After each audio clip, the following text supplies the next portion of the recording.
what's up again mga kakusot, mga karpintero at mga karpintera. You're now watching here again in our channel Karpintero Pinoy TV by GCS Woodwork. So and guys, ngayon is Tuesday and ngayon is maglalakbay tayo para silipin ang mga proyekto natin. And may ocular visit nga pala tayo dyan sa Rockwell at pupuntahan natin siya syempre para masilip at masukat na rin natin yung kanyang unit. Then i-quote natin siya, then pag okay gagawin na rin natin. So ayun guys, samahan nyo ako at puntahan na natin agad dyan. Baka puntahan pa ng iba. So ano pa hinihintay nyo guys, let's go. At ayun nga guys, agad kami nakarating dito sa kanyang unit. So medyo na late kami ng konti dahil nga sobrang traffic dito sa EDSA. So dito nga pala yan located sa Manansala Tower, Rockwell. Dito yan sa Guadalupe, matatagpuan. So ayun nga guys, pumasok na kami dito.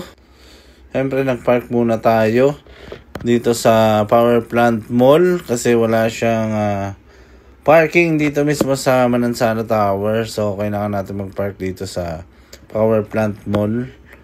And then after magparking, pupunta na tayo syempre sa lobby para ma-meet yung ating mga client. So ayun guys, no? At eto na nga guys, nakarating na kami dito sa lobby at na-meet na natin ang ating client. Syempre after that, aakyat na tayo guys sa kanyang unit. At eto na nga, nakaakyat na tayo. Ito yung mga pagagawa niya sa atin. So meron siyang washing machine cabinet, then yung kitchen and CR lavatory cabinet. And syempre yung glass na yan, lalagyan daw ng frame. Then dito meron siyang TV rack. And meron siyang platform dito sa kanyang bedroom. And meron siyang mga wall accent na laminated boards na ikakabit natin dyan. So ayun guys, no? Malalaman natin kung ano yung mga ipagagawa niya kung sakaling sa atin i-award yung project na to. Ang mahalaga is napuntahan na natin at na-meet na natin yung mga client natin. At ayun nga guys, syempre after nito, i-quote natin, magsasabit tayo ng proposal sa kanila. And then pag okay sa kanila, at yun, tayo na yung gagawa nun. At syempre hopefully makuha natin yan at tayo yung ma-awardan ng proyekto na to. So ayun guys, no? So pati dito sa laboratory, gagawin na rin natin kung sakali. Ayan, sinukat ko na siya.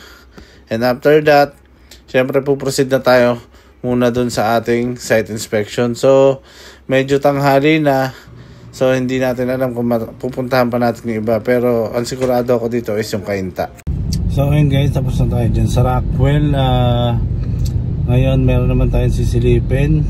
So puntahan naman natin yung project natin dyan sa Kainta at silipin natin kung ano na yung nangyari dyan and kung ano na yung update sa project ongoing natin dyan sa Kainta Rizal. So ayun guys, ano pa hinihintay nyo? Samahan nyo ako at silipin na natin yan. Ano pa hinihintay nyo? Let's go. At eto na nga guys, nakarating na tayo dito sa Kainta project natin. So ayun guys, as you can see, hindi pa rin tapos yung kanyang bahay, pero umaatake na tayo dito sa kanyang mga cabinet, TV rack. So marami-rami rin yung gagawin natin dito guys. So as you can see, meron siya dyan sa hagdan na pantry cabinet dyan natin lalagay. And ito yung kanyang TV rack. So laminate na lang kulang. So waiting lang kami dito kasi wala pa tayong power supply dyan. So waiting pa tayo sa electrical nila. Nang sa ganun is makapag-laminate na tayo at mapain natin. So pag na-testing yan, syempre makikita natin kung okay na yung power. So saka natin i-fix sa wall yung mga backdrop natin. So ayun guys, as you can see, marami pa tayong hindi tapos dyan. Pero ito na yung mga cabinet natin. Nandiyan na lahat. Na-deliver na rin yan. So almost there na lahat. So kailangan na lang yan ikabit and ilaminate yung iba natin. So pati yung kanyang mga closet, bed is andyan na rin.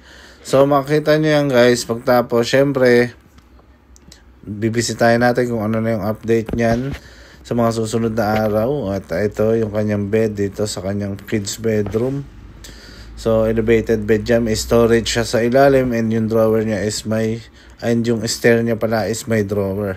Then ito yung kanyang master's bedroom. So meron tayong cladding dito and closet. So ayun guys, as you can see, nandyan na. So unti-unti natin yan matapos. At syempre mga susunod na araw dadalawin ulit natin yan para makita natin yung magiging progress. So huwag kayong mag-alala dahil iikutan natin lahat yan. Kapag may time tayo sa bawat area, bawat location ng project natin is pupuntahan natin agad. So ayun guys, so that's it muna for today. So salamat. So ayun guys, kauwi lang natin, no? Galing tayo dyan sa Rockwell, and then sumilip tayo dito sa project natin sa Cainta.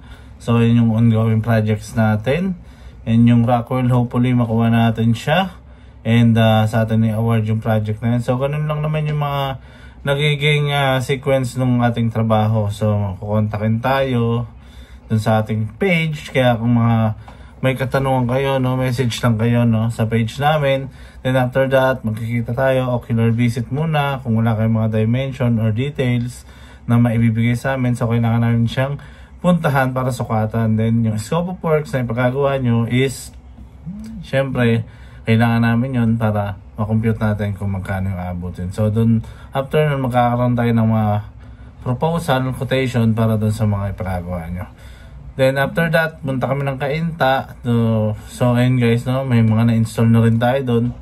So may kausap din tayo dun, yung mismong owner and also yung kanyang designer. So ongoing na yung project natin dun. So malapit na rin yun matapos.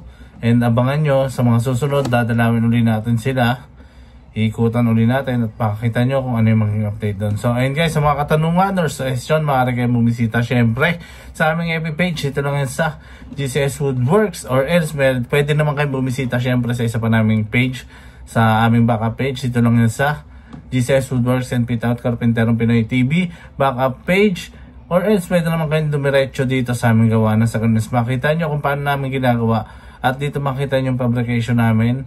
Masasalat nyo at makita nyo mismo sa inyong mga mata. Wasteable naman yan. Maaari kayo pumunta dito. Pin nyo lang sa waste. Ito, GCS Woodworks and Fit Out, at makakarating kayo sakto dito sa aming gawaan. At sa mga hindi pa nakakapag-subscribe, please like, share, and subscribe. Please click the notification bell below para updated kayo sa mga bagong videos na ilalabas natin. So ayun guys, no?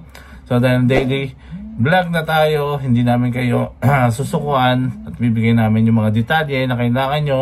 Kung nasa ibang bansa man kayo or OFW kayo, nagpapagawa kayo sa amin, syempre magbibigay kami ng update sa inyo daily. So ayun guys, para makita nyo. Pero syempre meron tayong mga gap tulad yan. Kahapon is doon tayo sa Valenzuela, so ngayon dito naman tayo sa Cainta. Then may ocular tayo. So yung daily routine na ginagawa natin is upload natin agad. So ayun guys, maraming salamat sa patuloy na pagtangkilik at pagsuporta syempre sa aming YouTube channel na si GCS Woodworks, Carpinterong Pinoy TV. Sana'y huwag kayong magsawang manood at lagi kayong makaabang sa mga bagong updates natin. So ayun guys, maraming sa patuloy na pagtangkilik at pagsuporta syempre sa amin. At yun, shoutout sa lahat ng mga OFW na nanonood sa atin dyan, at sa lahat ng karpinterong Pilipino, at sa lahat ng magagawa. Mabuhay kayo hanggang dito na lang, hanggang sa muli. Bukas ulit tayo guys, susunod natin yung lakad naman natin bukas na abangan nyo is pupunta naman natin yung project natin dyan sa BGC and also sa McKinley. So abangan nyo yung bukas guys. So hanggang sa muli, hanggang dito na lang, breakdown.